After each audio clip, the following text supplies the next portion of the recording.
সেই ছিল তোমার ভবিষ্যৎ, অথচ আল্লাহ জানতেন সে ছিল শুধু একটা পরীক্ষা। সে ছিল তোমার জীবনের সেই অধ্যায় যেটা শেষ না হলে তুমি আল্লাহর দরজায় ফিরে আসতে না। রাসূল সাল্লাল্লাহু আলাইহি ওয়াসাল্লাম বলেন, তোমার তাকদিরে যা লেখা নেই তা কখনো তোমার হবে না। তিরমিজি, হাদিস 2516।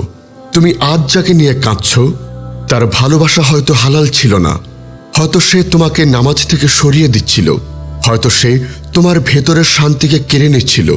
তখনও তুমি তাকে আঁকড়ে ধরেছিলে, কারণ তুমি ভালোবাসা বুঝেছিলে, কিন্তু তাকদির বোঝনি। আল্লাহ বলেন, তোমরা কোনো কিছু পছন্দ করো অথচ সেটাই তোমাদের জন্য খারাপ। সূরা বাকারা, আয়াত 216। এই আয়াতটা কাদা মানুষের জন্য নয়, এই আয়াতটা ভাঙা মানুষের জন্য নয়। তুমি আজ ভেঙে আছো, হৃদয় নিঃশেষ, কান্না শুকিয়ে গেছে, তোমার চারপাশে কেউ নেই, আর হৃদয়ের মধ্যেও ঝড়।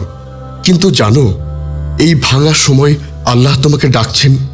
তিনি বলেন, আমি ভাঙা হৃদয়ের কাছে থাকি। হাদিস তাবারানী, 8744। তুমি কাঁদছ কারণ তুমি চাও সে ফিরে আসুক, কিন্তু আল্লাহ চাচ্ছেন তুমি ফিরে আসো তার দিকে।